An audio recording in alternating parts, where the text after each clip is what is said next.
ישראל אדוני אלוהינו אדוני אחד אחד ברוך ברוך שם כבוד מלכותו לעולם לעולם ועד ברוך ברוך שם כבוד מלכותו לעולם ועד יי די די די די די די די די יי די די די די די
Shalom Aleichem, Malachei HaShalom, Malachei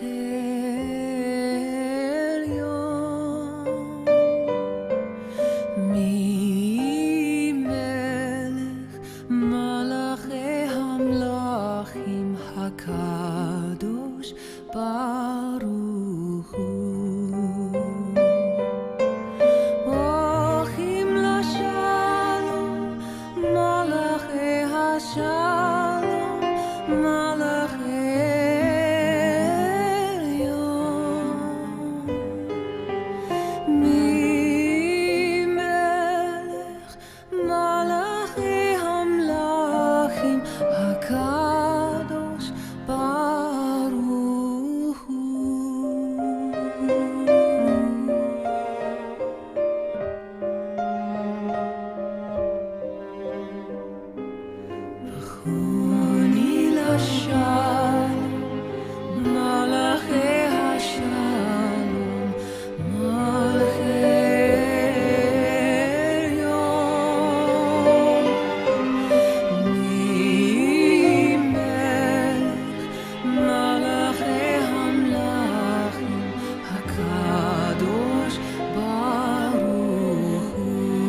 Shabbat Shalom, Shabbat Shalom. Greetings and blessings. We're so delighted that you have joined us for our Shabbat evening services here at Temple Solel in Hollywood, Florida. I am so blessed to be joined and co-leading services with my good friend, our beloved Cantor, Cantor Rosen, who lifts us up in song and invites us to open up our hearts and our souls as we are transported into another realm on Shabbat. Sometimes in our world, we're just going about our normal business, and as difficult as the various challenges that we encounter, perhaps we're struggling with an illness in our family, of our friends, perhaps we're dealing with just yet another postponement or inconvenience because of the pandemic, or maybe we are struggling with a transition in our lives or a loss. There's a lot in this world in our individual lives that's already a lot to handle. And we know that the world is a difficult place, and yet still, I wouldn't say we were shocked, but we were saddened, we were disappointed, we were concerned when we heard of a terrorist that came into a Reform temple in Texas, as we all know. And for 11 hours, we endured, we waited, we prayed, we were glued to our televisions, we were calling our friends, we were calling our loved ones, because to be a member of a Reform Jewish community means to not only be a member of any individual temple, it means to be part of the family of Reform Judaism. It felt, even though for many of us we had never even heard of this little tiny place in Texas, many of us had never even considered that there would be a Judaism of that particular quality or dimension. We may not even know anyone from the entire state of Texas who are Reformed Jews. And yet still, we felt a bond, a connection, in part because we knew it could happen to us, but also because we feel an attachment as though it was happening to us, as though it was happening to our family. And so those 11 hours passed very slowly.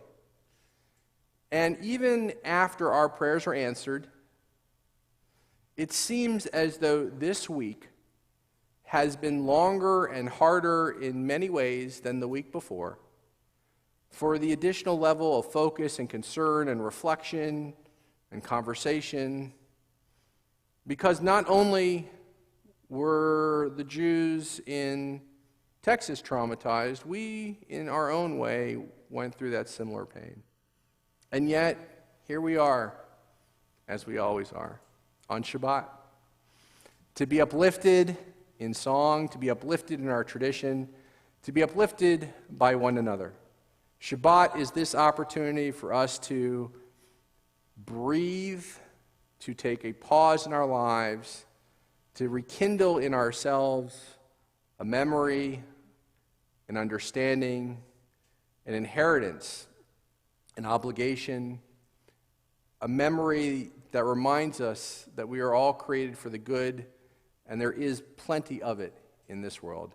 And so let us kindle that light of goodness, of truth, of Judaism, of faith, as we come together for our Shabbat. It's my pleasure to call forward Robin, our Cantor's Besheret, who will lead us in the kindling of our Shabbat candles.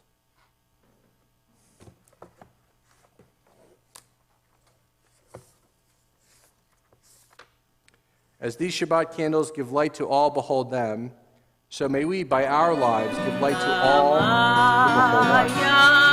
As the brightness reminds us of the generations of Israel who have kindled light, so may we, in our own day, in our family of Judaism, in our family of compassion, of love, of tolerance, of welcoming the stranger, may we too, in our own day, be among those who kindle light. Baruch atah Adonai Eloheinu melech haolam, asher kiddushanu b'mitzvotav v'tzivanu lehadlik ner shel Shabbat.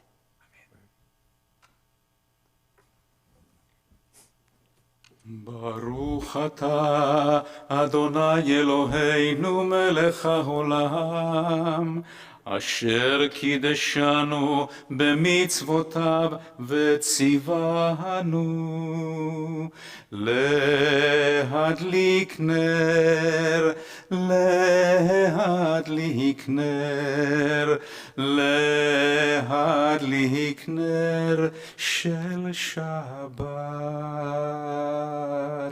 Amen.